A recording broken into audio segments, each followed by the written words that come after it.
I get hundreds of comments asking how to get to the moon, Mars, Pluto, and everything in between. Not only will I show you how to land on the moon, but you'll also be able to use this guide to reach any planet and return back to Earth. To do this, I first have to show you common beginner mistakes, what engines to use, how to build an efficient rocket, how to get to orbit, how to adjust your orbit, and how to dock. The two most common beginner mistakes that I see most players falling into is only using the most powerful engines, which ends up using way too much fuel too quickly, and then to combat that mistake with another mistake is to add more fuel because last time there wasn't enough. Now it's way too heavy and it looks like a brick. Let's take a step back so I can show you what engines to use and when to use them. Here are the main engines in the game: Titan, Hawk, Frontier, Valiant, Colibri, and the Ion engine. Note that the Titan, Frontier, and Ion engine are only available in the parts bundle and on Steam, so I'll use the Hawk, Valiant, and Colibri for the tutorials later in the video, but it's also important that I explain the best use case for all of them. Each engine can be placed into one of three categories. The first layer consists of the Titan, Hawk, and Frontier engines, which are typically used as a first stage during launch. Next, we have our Valiant and Colibri engines, which fit in the transfer layer since they are better for finishing your orbit or continuing on to nearby planets. Lastly, at the top in the deep space layer, we have the Ion engine, which depending on how you use it,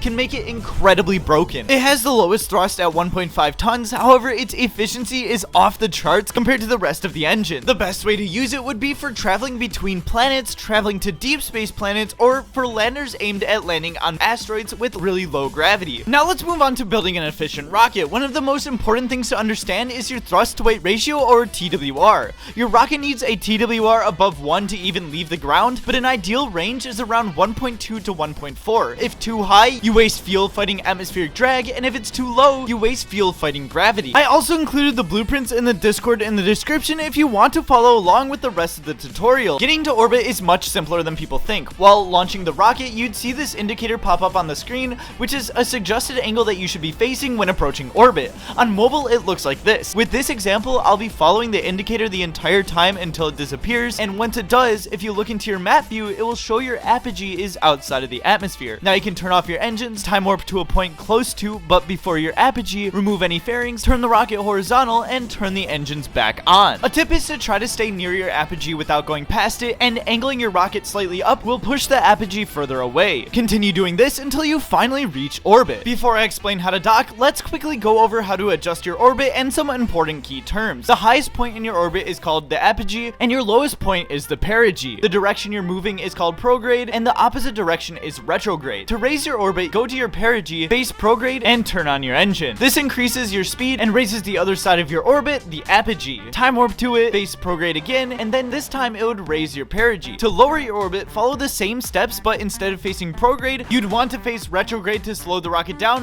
thus decreasing the height of your orbit. Let's move on to how to dock. I'll detach the probe and leave the fuel tank in orbit at 50 kilometers before making a quick save and returning back to the build area. This is the rocket I came up with to show you how to dock and then go to the moon. You don't need to dock before heading to the moon, but you'll need to know how to dock if you want to go other places. The first step is to get the rocket into orbit and try to keep its orbit as low as possible. When you get there, you want to click on the fuel tank, click navigate to, and then somewhere along your orbit, you'll see a point labeled transfer window. Click on it and click time warp. Or if it's too far away, time warp a bunch and see if you can get closer to it. If you're in a lower orbit than the fuel tank, by pointing prograde and burning, we'll increase the apoapsis until part of the orbit intersects with the fuel tank, and the number here needs to read 0. Then time warp before it says rendezvous, and go out of map view and look around to see if you can see the craft. I was able to find it, but if not, just zoom back in and get your relative velocity to be around positive 10 to 20, and your sideways velocity to say 0. Time warp a bit and keep correcting your sideways velocity until you get closer to the craft. Once you're near it, orient the docking port in the direction it would be if you were already docked. Use WASD to orient your rocket's position in front of the other docking port and carefully approach it. If you aren't fully aligned, give it a second and the docking port has a magnet that will attract to the one on your craft. Now I'll show you how to get to the moon and back. From here, you want to click on the moon and click navigate to. Same thing with docking, you want to time warp to your transfer window and turn on your engines facing prograde. This raises your orbit to encounter the moon and you'll see your trajectory in the moon sphere of influence. Use RC RCS to get your trajectory close to the surface, and then time warp right before its lowest point. Aim retrograde, deploy the landing gear, and turn the rocket back on to reach a low moon orbit. From here, you can keep the engine on to slow down to where you'd eventually hit the moon. As you approach the surface, periodically turn on the engines to lower your speed and trajectory. As you can see, I want to land in the Sea of Serenity, so if you want to move the landing location further away, angle the rocket up more, and if you want the landing location closer, tilt the rocket down more.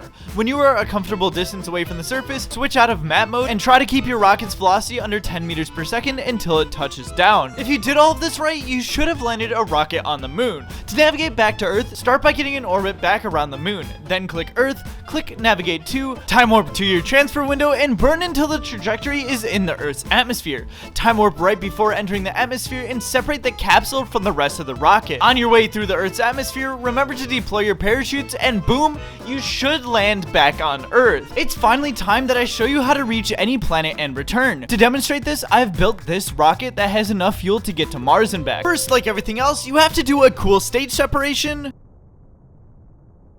before achieving orbit around Earth. Then click on navigate to the planet you want to go to, then time warp to the transfer window, scroll into the Earth orbit and time warp to that transfer window. Then you want to burn prograde and wait until the trajectory is within the planet's SOI. This process is the same for any planet you want to visit. The only difference is that further away planets obviously need bigger rockets. For Mars, try to get the periapsis close to the planet using RCS and then time warp there and do it again. Try to get the trajectory within the top fourth of the atmosphere so it can slow the rocket down without wasting fuel. At this point, for planets like Mercury without an atmosphere, we'll need to bring more fuel to fully slow the rocket down. Note that this is also a good time to make a quick save. As you descend even further, use the RCS to keep the rocket behind the heat shield so it doesn't burn up. Optionally, turn the rocket on as well to help slow it down even more, but be careful because it can also blow up the heat shield. At around 450 meters per second, deploy the 2 parachutes at the top of the craft and throttle the engines to keep it around 10 meters per second until it touches onto the surface. But you can't celebrate yet for 2 reasons, because 1, you still have to make it back to Earth, and 2, you haven't subscribed yet.